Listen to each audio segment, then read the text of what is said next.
Welcome back to the Learning Gardener. In today's video we're going to be picking up where we left off after the massive rain delay and working on lifting all the pavers from this little outdoor patio area to turn it into a large garden bed and hopefully part of the beginnings of my own little home orchard on my standard residential plot. This area had actually been under weeds and under grass when I moved in and bought the place, and I had no idea that it was even there. And we discovered it in the cleanup process in the first week, which was very exciting.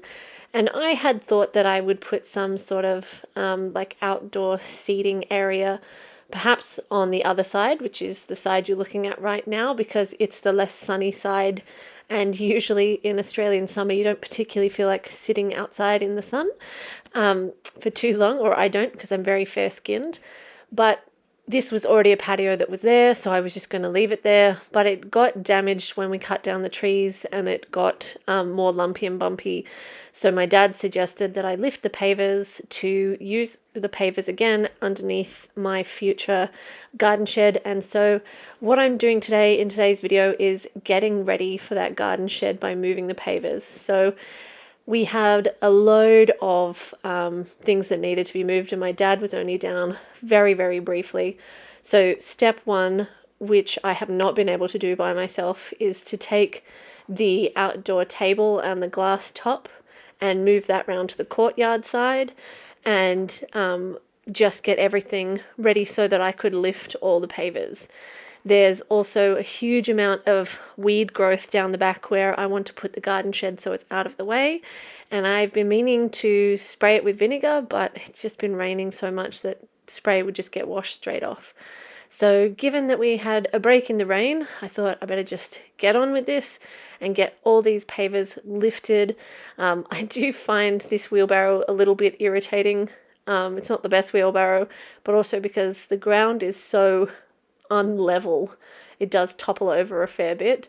But this was a much bigger job than I thought it was going to be to move all the pavers. Took a lot longer than I was expecting, but it's going to be awesome to be able to repurpose them and not have all these pavers sitting around doing nothing much or being a very unlevel rocky base for a table. So this is where the new shed is going to go, down the back. My dad has started clearing out some of the weed growth down here, which I really need to get on top of before the snakes start having their babies emerge in a couple of months.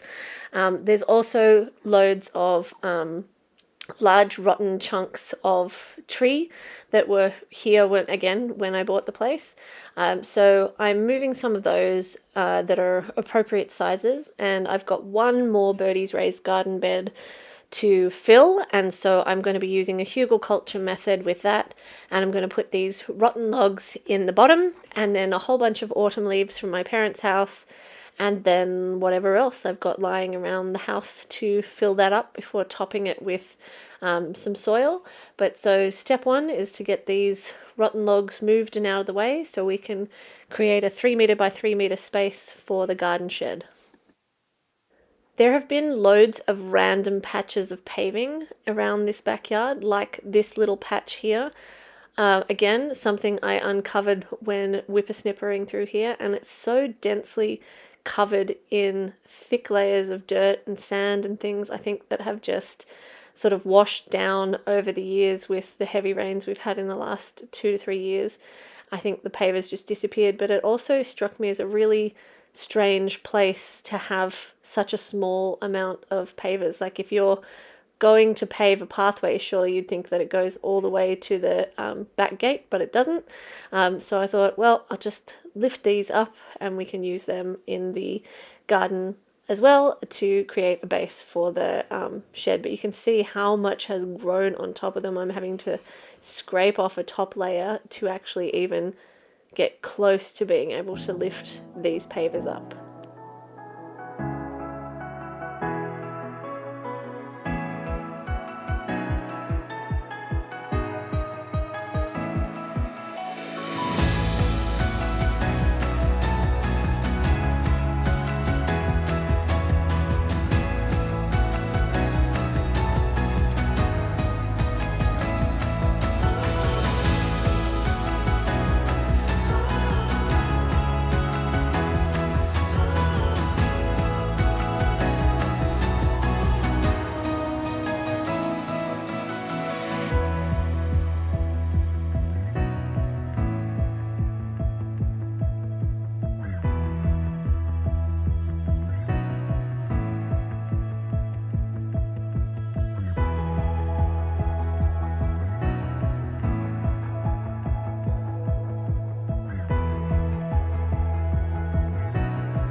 Again, this is another random, very narrow pathway patch of strange pavers, which I've never really been able to understand why it was where it was. But we're going to lift these pavers so we can use them as well, and so that we can properly mow through this area. But I wish I knew what they had originally intended for this garden, because there's a lot of things in here that don't make sense. It's also fairly clear that the garden hasn't had any care for a really long time. There is loads of glass in the topsoil, and I know that there was a domestic incident here, and that has impacted the interior of the house and the amount of glass out the front. But there is loads of glass in the topsoil, so I'm always looking for glass. And yeah, it's just a strange place. There's like buried tennis rackets and things like that as well. Now I've moved these bricks up here because I'm thinking of paving this middle area that runs through the arches. I know I need to cut back the salvias, but the birds are still enjoying them, so I've just left them for now. But because it's become such a muddy track in all of this rain, and it doesn't take much mud for it to turn to slush, I'm thinking about paving. So let me know if you think that's a good idea in the comments below.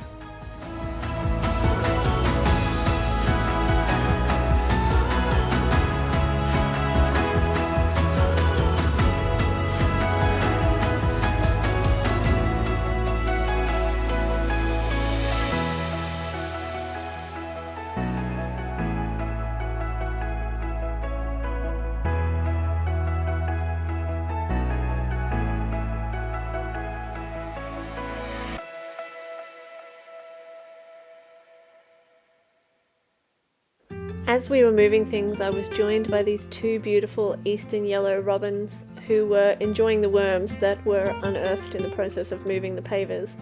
And it was so cute to see one robin actually find its little worm and start working on it, and then out of the corner of its eye spy another giant worm and try and decide which one it should go for first. So it's one of the real perks of living in this area that I live now, that I get to enjoy so much wildlife.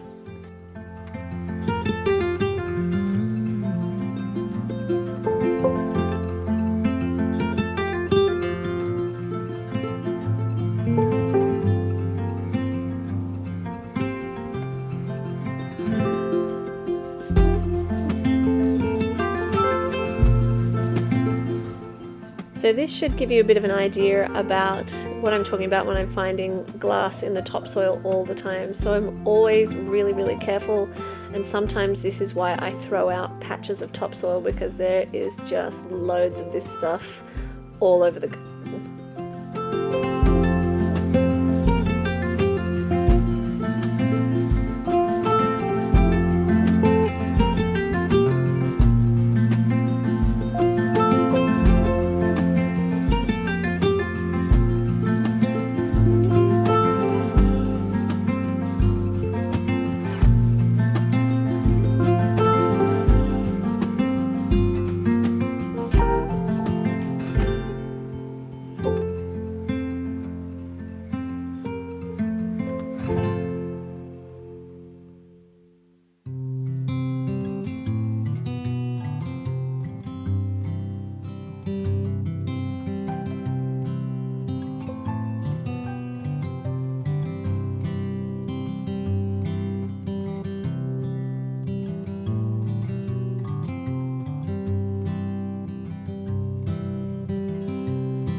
While I lifted the very last pavers and got them out of the ground and stacked over near where we're going to put the shed, Birdie kept an eye on the garden, and Rafa tried to do his sedated version while Dad worked on clearing out a patch of 3x3 and trying to start leveling the ground. There's nowhere level in this garden, but this spot's not too bad.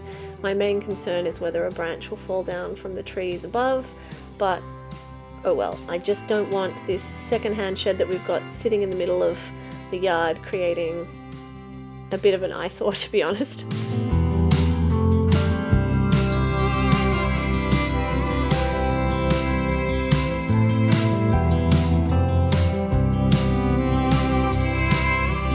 I wasn't sure if I'd have time to deal with the roses and relocating them in this weekend's jobs, so I just left one row of bricks and the little retaining wall in front of them just to keep them supported in case we got another downpour, but I was really stoked to have all the rest of the pavers gone. We spent one day together already clearing out all the pavers that were left to clear out, and we've moved them behind where the camera is now so that they can be placed to be the base for the new garden shed. I have just taken delivery of what I really hope is the last soil and the last wood chip delivery, because I don't want to get any more. I have tried to get it from local arborists, but with no luck. So that's it. I'm done after this. I know I said that last time, but 100% I'm done. Don't care anymore after this. So because when I took the pavers out, there's now like a couple of inch drop here, and this is where I'm planning to plant the fruit trees. I don't want to have this area turn into a natural kind of swale, because our ground already holds quite a bit of moisture, and I don't know what sort of brain fart I was having when I was over here showing you guys how squishy the soil is and saying there's some sand there. I think that was just a tiny bit of sand left over from when they did the pavers, and the rest is all washed away or soaked into the ground. But what we're going to do, and we've got a day and a half to do this and one other giant job, is that we're first going to move the soil because they've dropped it on the pavement again, and we're going to fill this whole area, not too high. Oh, there's one more paver buried. Oh, come out. Oh, I'll get it in a minute. But I'm just trying to pick up all the grass head seeds. But we'll fill this area out with essentially what is a little bit of topsoil, and then we're gonna get this area planted up and mulched. And then we're going to call it quits for this job in this area, and hopefully then come spring and summer we will have some very happy fruit plants and less of a giant mess over here. And thankfully the ground has dried up finally. Well, not totally dry, but drier. So it does mean that we can actually get some stuff done. The downer is Rafa is still injured and therefore needs supervision. So if you see him running around with a cone of shame, that is why. But we've got a ton of work to do. So many weeds to pull. Ugh, I hate this type of weed. It's so invasive. Which is why we're doing a lot of this. But we want to get the cardboard off the deck, get it onto here, smother out some of the weeds once we've got everything in. What have we got to go in? We've got a couple of snowball viburnums, and I think the ones on the other side of the garden, I'm going to have to move them. I don't think I've given them enough space, but I think I've probably got two, so I might plant like one here and maybe one here, and then I've got a couple of hydrangeas, and I might make a little drift of them through here. And then there's probably no room for the fruit trees anyway, which is just crazy. It's amazing how much space things take up when you actually try to allow the proper space. So we shall see how this is going to work out. Let's get to it. Let's not talk about it for too long and start moving this final pile of dirt.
I brought the soil down, but this is really only the start.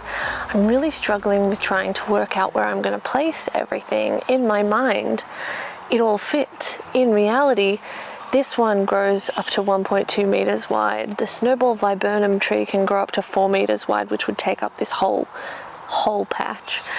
You know, I don't know how I'm going to fit in everything, because there is an ornamental pear tree at the end, which I had originally planted to shade this area because it was going to be a sitting area, and that gets 7 meters wide.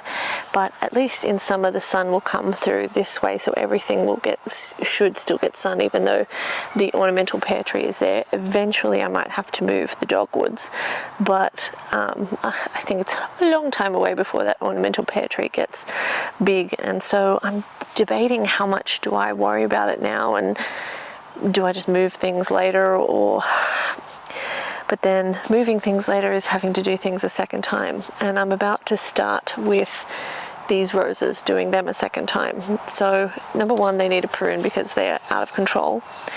Number two, I want to take out these cinder blocks and the little bricks that are underneath them, so that I can kind of zigzag plant the rose hedge, just to give them all a little bit more space in between each plant, because like the width of this one has already exceeded its estimate. The heights on almost all of them have well and truly exceeded their estimates, but that's because they've all shot up one really long branch, oddly, that's like 3 or 4 meters high. And I don't know if because I've neglected these and failed to prune them, whether they'll ever be any good. But there's no time like the present to deal with them, because even if I visualize where I'm going to put them, it's still making the debate about distances between plants complicated. And I think this might be a situation where I've perhaps got a few more trees and things than I really actually needed. And considering the fruit trees really should take priority in the sunny patch, which is this side, and the hydrangeas can probably cope in other areas where they're going to get sun in summer but be dormant in winter, perhaps I need to rethink my distributions. But first step, we're going to prune these roses, which I do not look forward to, because this one is the thorniest rose I have ever seen in my life. This is a David Austin Munstead wood. So obviously I'm going to first trim off everything that's like dead and diseased and take out everything that's in the middle, and then I'm just going to prune it for shape, and then we will stagger plant them and see if they survive, really. That's the plan at this point. Yeah, I'm already tired.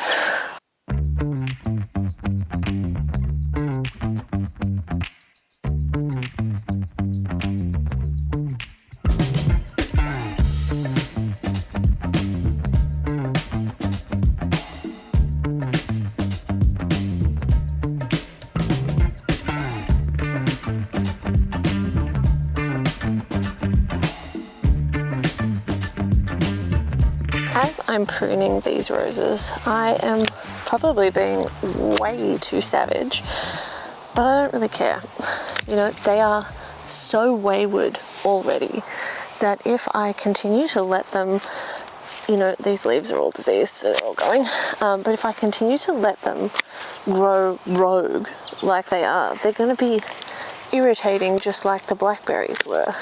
So I just have to tame the beast, and if they survive a brutal prune, then they survive a brutal prune. And I mean, that's just the way it's going to have to be. I know people have lots of feelings about the way that roses should be pruned.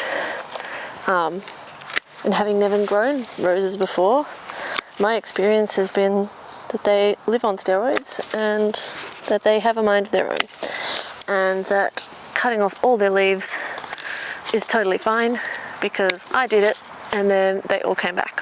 So harsh prune it is, taking out all the dead stuff and all the diseased stuff and all the stuff that is in my way.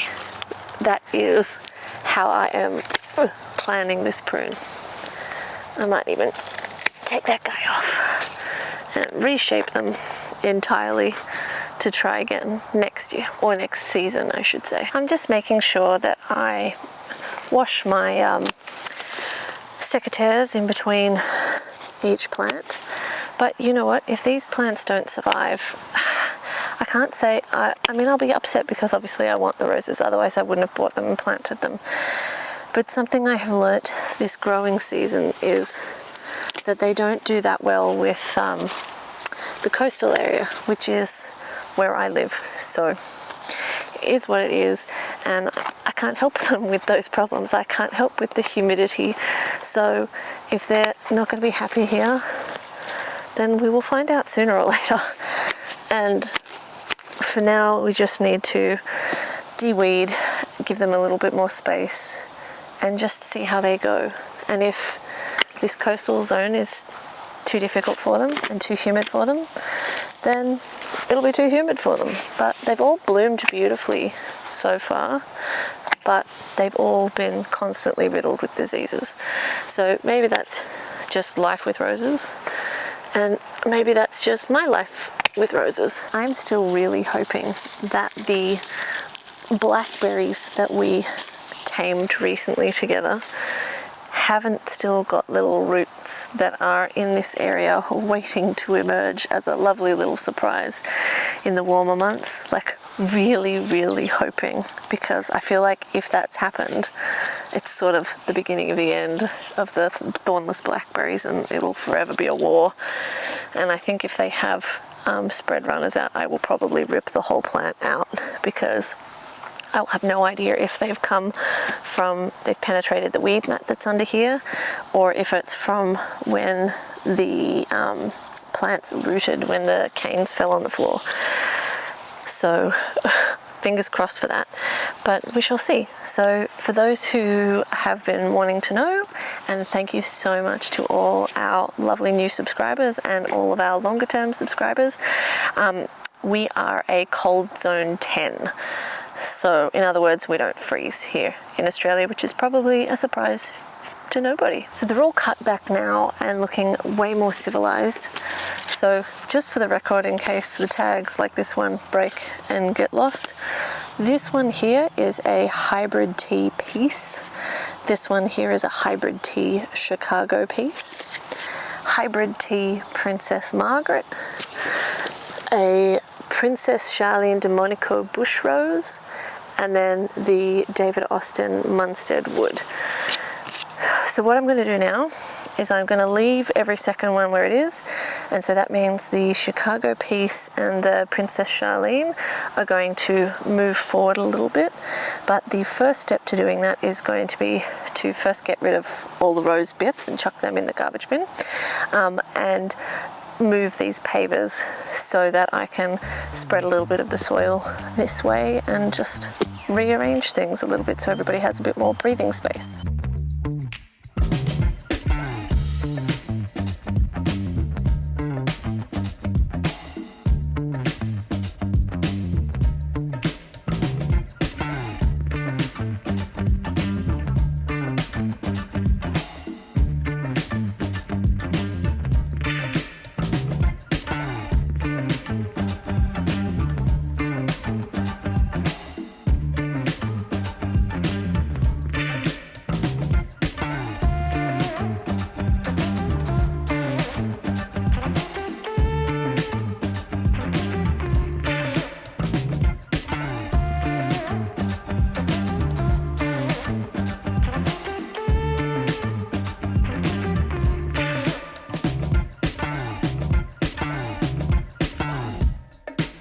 Where I'm pulling out the pavers, there's some sort of retaining wall support in there, so I'm just going to leave it unless it actually comes out. There's also little cicada holes where cicadas haven't been able to come up because of the bricks being on top of them. Let's give him a little poke, see if this guy's alive. He is! Okay, great, let's just cover him with dirt. Enjoy!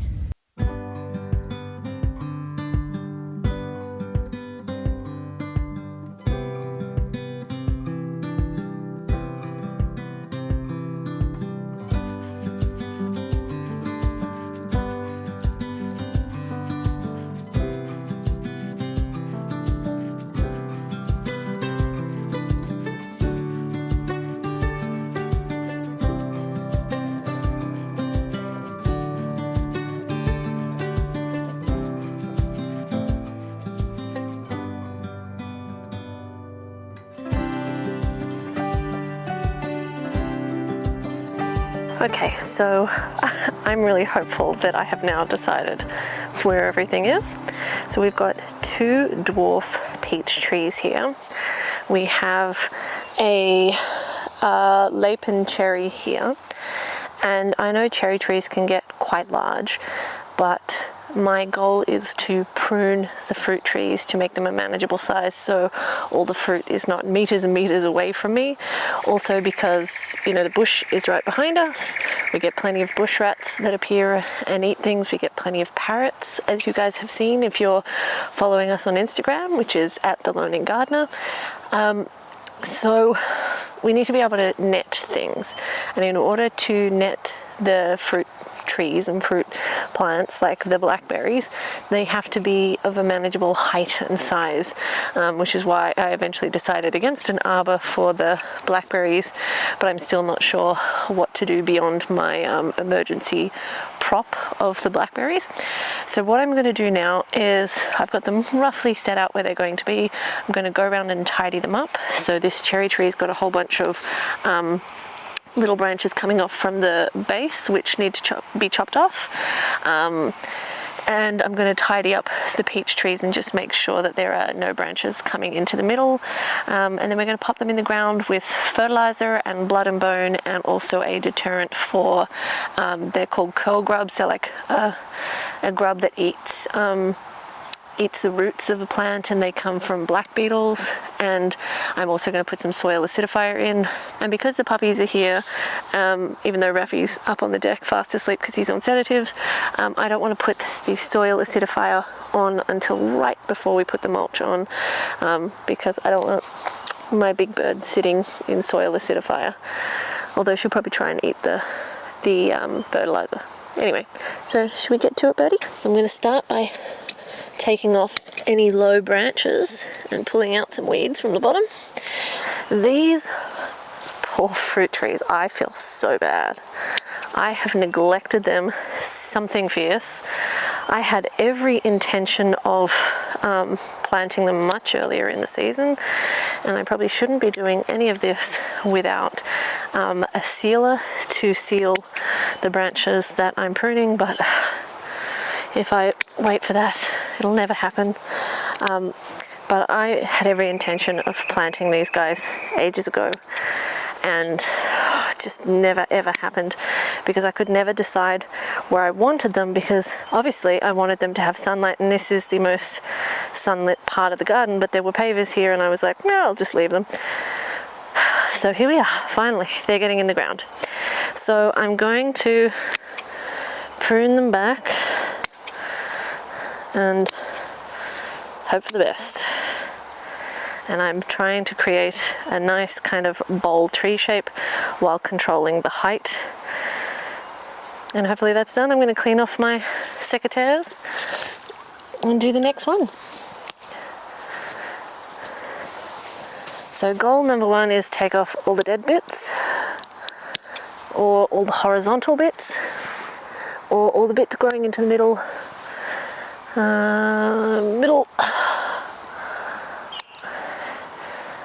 Dead,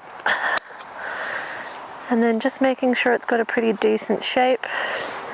Tiny dead bit, and there is one little teeny tiny branch here that is going into the center, but it's going to be so small next season. I'll get it next year, but we need to prune this one up and let's get them in the ground.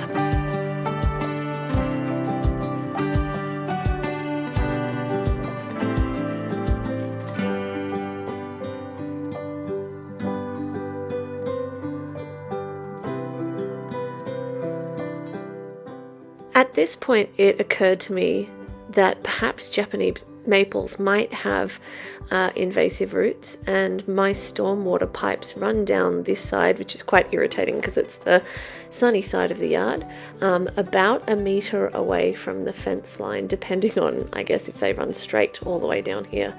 So I decided to move the trees out a little bit further to try and protect against any invasion into the pipes. But this is something that periodically I think a lot about, because you Google and it says something should be fine, and then ultimately you don't want trouble down the track. So I'm thinking even about moving my lilac tree and lemon tree. So let me know in the comments below what you think about the roots on fruit trees, Japanese maples and citrus.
I think the camera just stopped recording, so I don't know if you guys will get to see it. But look at all of these. There's so many of them. And it's a real shame that Draco has gone dormant, because they all just came out of the root ball of this lapin cherry. It is so disgusting. So the poor root ball's been traumatized with me pulling them out. But I'm going to put even more anti-curl grub stuff in there and just douse this poor little plant in it. That is so gross. So gross.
So we've moved the 2 roses. We've got 2 peach trees, 1 Lapin cherry, 1 Japanese maple, and another Japanese maple. Not that you can really see it, but we now have a lot of mulch to move to cover this area and to get the car back in the driveway before nightfall in half an hour.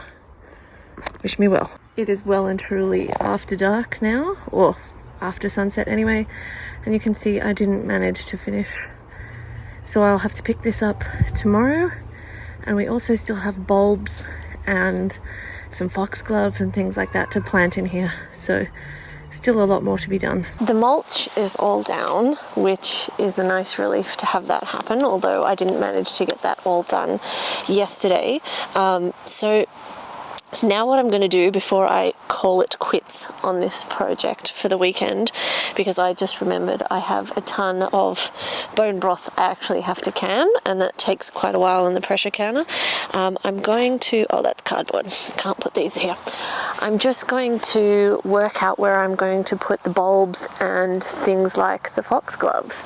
So now I've got to unearth soil again, and where I've ended up with a little bit of excess mulch, what I'll do is move it around to the edges of the garden bed, which I left clear because I knew I would be moving some to make way for the various little seedlings and things like that we've got to go in.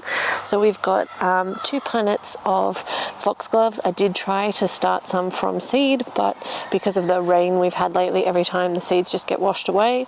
And yes, I know that foxgloves are dangerous to dogs. The dogs have shown 0 interest in foxgloves unless they have lizards hiding underneath them. And so I'm not too worried about them. Worst case scenario, we will just rip them out. But so far we've got foxgloves in other areas and the dogs are not interested. So I'm going to try and work out a way to weave them through the garden bed as much as I can. And then we have bluebell bulbs, leucogem bulbs, which is like snowdrops, and a few calla lilies.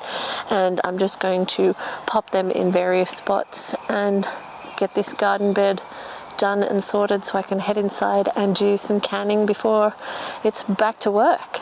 But yeah, so I'm going to keep filming as I do this, but I just wanted to say now thank you so much for watching. I hope you guys have enjoyed the video, and I'll see you in the next one.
as the sunlight comes through, it is getting a little bit harder, but we'll just run you through everything. So we've got 2 yellow twig dogwoods, 1 red one, the shed that is yet to be constructed, a Japanese maple, an ornamental pear, another Japanese maple, the Lapin cherry tree, and we have got 2 peaches and 5 roses. So in terms of where I ended up planting everything, I'm really sorry about the light. We've got foxgloves kind of laced in around the back. I can't plant too close to the fence because number 1, there's cardboard and no dirt there, and number 2, because there's a ton of rock underneath, so there wouldn't be anything for them to root into. And I've scattered some bluebells in here, and then again in here. We've got the Luca gems in there, because I deliberately, for a second I was like, what have I done? I deliberately left this area free so I could get to the fruit trees. We have got just on the edge of the 2 original garden beds, the purple calla lilies here, some more bluebells here, and some more bluebells linked in around the back of the Japanese maple. So I'll give you a quick swoop over, but this has been a massive, massive project, and I'm really glad we got it done. And as I said before, I'm really appreciative that you guys hang out with us, that you watch the videos, and hopefully you'll keep watching as this orchard grows. Thanks for watching. Bye.